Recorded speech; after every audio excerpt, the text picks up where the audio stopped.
Hi friends, welcome to మన Bommarillu. Upcoming రివ్యూలోకి వెళ్ళిపోదాం. భూమి శరత్చంద్ర దగ్గరికి వచ్చి శరత్చంద్ర చేయి పట్టుకొని చాలా బాధపడుతూ ఉంటుంది కదా.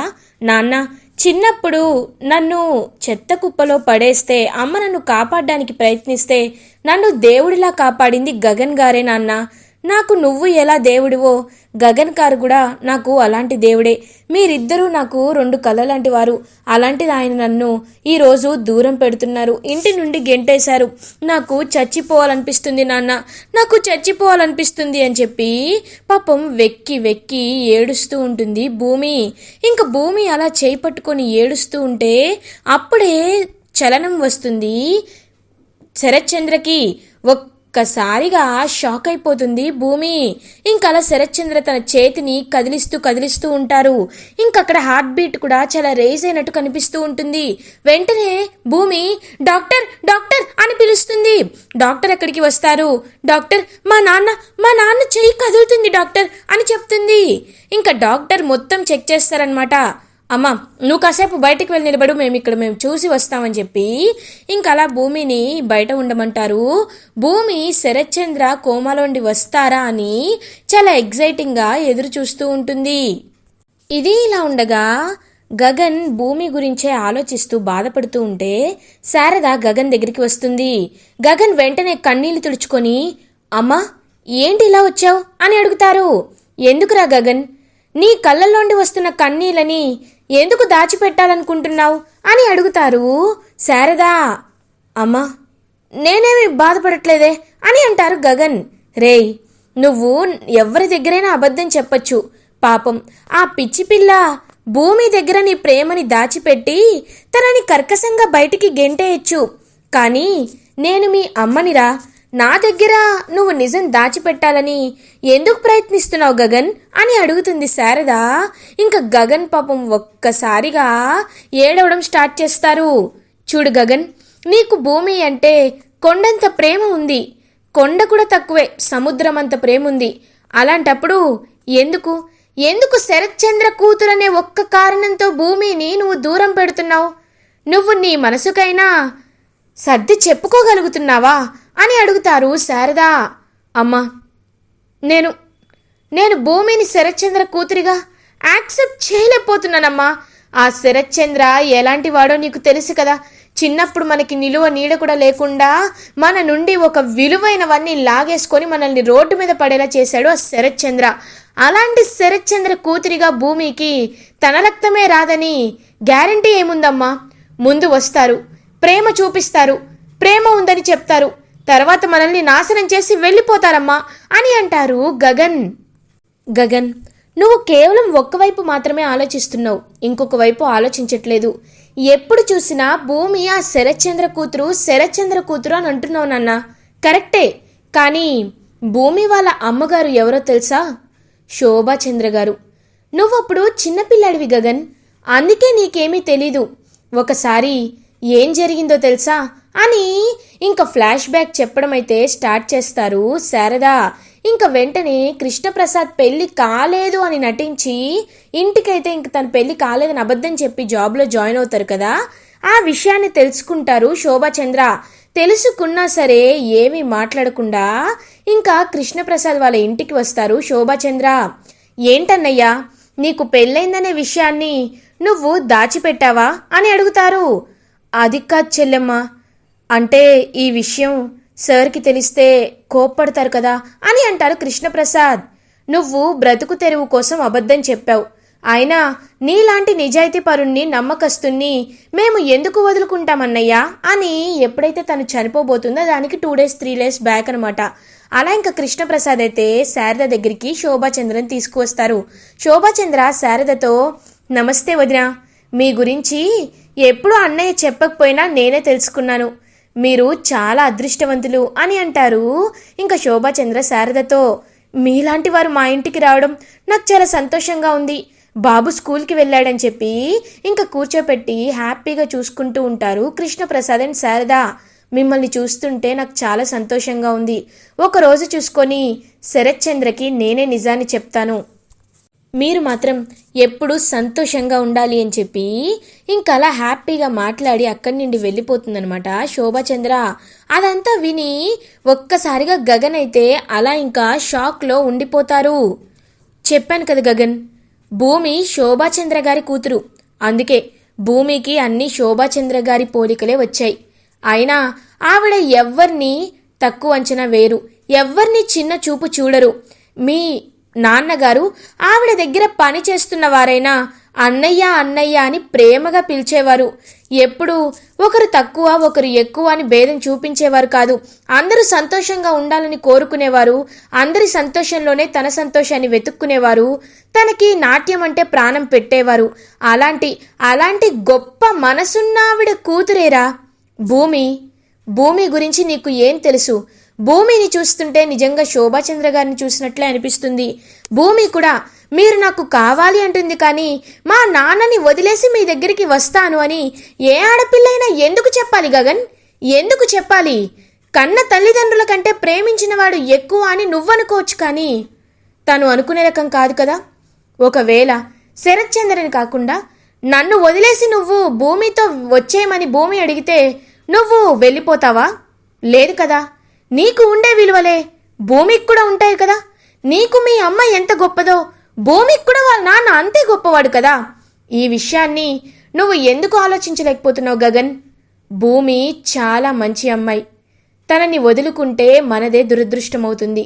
మీరిద్దరూ ప్రాణంగా ప్రేమించుకున్నప్పుడు నువ్వు తన్ని ఇంట్లోండి గెంటేసినప్పుడు తన కళ్ళల్లో చూసిన ప్రేమ అనేది నీకు ఎవ్వరిలో కనబడదు నాన్న, కనబడదు. ఒక తల్లిగా నేను చెప్పాల్సింది చెప్పాను. అర్థం చేసుకునే మనసు నీకుండాలి. బాగా ఆలోచించుకో అని అక్కడి నుండి వెళ్ళిపోతారు శారదా. గగన్ ఆలోచనలో పడతారు. శారద చెప్పిన మాటల్ని గుర్తు చేసుకుంటూ ఉంటారు. నిజమే, ఆ శరత్చంద్ర ఎలాంటి వాడో మనకు అవసరం లేదు, కానీ భూమి చాలా మంచిది. ఏ విషయంలో అయినా భూమి ఎప్పుడూ ఎవరి విషయంలో చెడుగా ఆలోచించిందే లేదు, చెడుగా అనుకున్నదే లేదు. కానీ ఒకటి మాత్రం నిజం, భూమిని నేను మర్చిపోలేకపోతున్నాను అని భూమి రూమ్కి వెళ్తాడనమాట గగన్. ఇంకలా భూమి రూమ్కి వెళ్ళి మొత్తం చూస్తూ ఉంటారనమాట గగన్. ఇంకా నటరాజస్వామి విగ్రహం కానీ శోభాచంద్ర గారి ఫోటో కానీ అవన్నీ చూస్తూ ఇంకా గగన్ అలా నడుస్తూ వస్తుంటే అప్పుడే గగన్కి ఒక జ్ఞాపకం అయితే గుర్తుకు వస్తుంది. ఇంకా వెంటనే గగన్ డ్రా ఓపెన్ చేసి భూమి లంగావనిని తీసుకొని చూస్తూ ఉంటారనమాట. ఇంకప్పుడే కరెక్ట్గా కొన్ని ఫొటోస్ ఉండడంతో గగన్ ఆ ఫొటోస్ని చూస్తారు. ఆ ఫోటోపై ఉన్న భరతనాట్యం మువ్వలని చూస్తాడు. భూమి, నీకు నేనంటే ఎంత ఇష్టం లేకపోతే నీ జ్ఞాపకాలని ఇక్కడే వదిలేసి వెళ్ళిపోయావు అని గగన్ పాపం అలా భూమి మువ్వలని చూస్తూ ఉంటారు. కరెక్ట్గా మువ్వల్లో ఒక మువ్వ మిస్ అయిపోతూ ఉంటుంది. గగన్కి తన చిన్ననాటి జ్ఞాపకాలు గుర్తుకు వస్తాయి. ఆ పాప మువ్వ కూడా ఇలానే ఉండాయే, అవి కూడా సేమ్ ఇలాగే పట్టీలు ఉన్నాయి, ఒక మువ్వ మిస్ అయింది ఏంటి అని చెప్పి ఇంకా గగన్కి భూమినే తను చిన్నప్పుడు కాపాడిన మువ్వ అని ఒక డౌట్ వచ్చేస్తుంది. వెంటనే ఇంకా గగన్ అయితే చెర్రీకి కాల్ చేస్తాడు. హలో చెర్రీ అని అంటారు గగన్. అన్నయ్య, ఏంటి ఈ టైంలో కాల్ చేసావు అని అడుగుతారు. రే చెర్రీ, నీకు ఒక విషయం తెలుసా లేదా అని కనుక్కుందామని కాల్ చేశాను అని అంటారు గగన్. ఏ విషయం అన్నయ్యా అని అడుగుతారు చెర్రీ.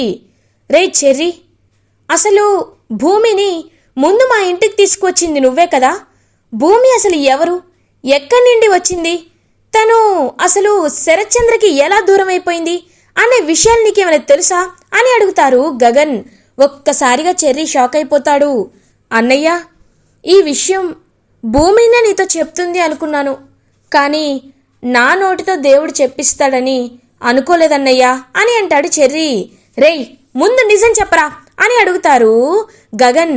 అన్నయ్య, అసలు భూమి ఎలా తప్పిపోయిందో తెలుసా అన్నయ్య? భూమి చిన్నప్పుడు బొమ్మల ఫ్యాక్టరీ పక్కన చెత్త కుప్పలో పడిపోతే తన్ని కాపాడారు ఒక బాబు. తన్ని కాపాడేలోపు కొంతమంది వెంట తరుముతుంటే తను అరకు ట్రైన్ ఎక్కించారు అని భూమి చెప్పింది. అలా ఆ కాపాడిన బాబు ఎవరు, ఇప్పుడు ఎక్కడ ఉన్నారు అని తెలుసుకోవడానికి కూడా భూమి చాలా అంటే చాలా ప్రయత్నించింది. తర్వాత తనని కాపాడిన ఆ చిన్న బాబు నువ్వేనని తెలుసుకుందన్నయ్యా అని అంటాడు చెర్రీ. ఒక్కసారిగా షాక్ అయిపోతారనమాట. ఇంకా అలా గగన్ అంటే అంటే నువ్వు చెప్పేదేంట్రా చెర్రీ? నేను చిన్నప్పుడు కాపాడిన సిరిమువ్వ నా భూమియేనా అని అంటారు. అవునన్నయ్య, అవును, నువ్వు చిన్నప్పుడు కాపాడిన ప్రాణాన్ని ఇప్పుడు ఇంతలా శరచంద్ర మావయ్య కోసం కొట్టుకుమిట్లాడుతుంది అని అంటారు. ఒక్కసారిగా ఇంకా గగన్ అయితే షాక్ అయిపోయి అలా ఇంకా చూస్తూ ఉండిపోతాడు. వెంటనే ఇంకా కిందకి వచ్చి, అమ్మా అమ్మా, నీకు ఒక నిజం చెప్పాలమ్మా. నేను చెప్పాను కదా చిన్నప్పుడు ఒక పాపను నేను కాపాడానని. ఆ మువ్వ ఎవరో కాదమ్మా, భూమినే అని అంటారు గగన్. ఒక్కసారిగా శారద కూడా చాలా అంటే చాలా హ్యాపీగా ఫీల్ అవుతుంది. రే, అంటే ఏంట్రా ఇప్పుడు భూమి నీ మనసులో ఉంది అంటున్నావా అని అంటారు. అమ్మా, మనసులో ఉండడం ఏంటమ్మా, భూమినే నా ప్రాణమమ్మా, భూమి ఎక్కడుందో వెళ్ళాలి, వెతకాలి అని చెప్పి ఇంకలా భూమి కోసం బయలుదేరుతారు గగన్. ఇది ఇలా ఉండగా భూమి దగ్గరికి డాక్టర్ వస్తారు. డాక్టర్, ఎలా ఉంది డాక్టర్ మా నాన్నకి అని అడుగుతుంది భూమి. కంగ్రాచులేషన్స్ అమ్మా, నువ్వు ఆయనతో ఏం మాట్లాడావో ఏమో తెలీదు, కానీ ఆయనకి స్పృహ వచ్చింది. ఇప్పుడు తను కాస్త కాన్షియస్లోకి రావడానికి ఒక 10 మినిట్స్ పడుతుంది. 10 మినిట్స్ తర్వాత రూమ్లోకి వెళ్ళండి అని చెప్పి వెళ్ళిపోతారు డాక్టర్. ఒక్కసారిగా చాలా హ్యాపీగా ఫీల్ అవుతుంది భూమి. ఇంకలా భూమి అయితే వెంటనే హ్యాపీగా వాళ్ళ నాన్న వైపు చూస్తూ ఉంటుంది. ఈ విషయాన్ని ఎలా అయినా మావయ్యతో చెప్పాలి అని చెప్పి కృష్ణప్రసాద్కి ఫోన్ చేస్తుంది భూమి. హలో మావయ్య, నాన్న కోమాలోండి బయటికి వచ్చారు మావయ్య అని చెప్తుంది భూమి. ఇంకా వెంటనే కృష్ణప్రసాద్ హ్యాపీగా ఫీల్ అయ్యి హాల్లోకి వస్తారు.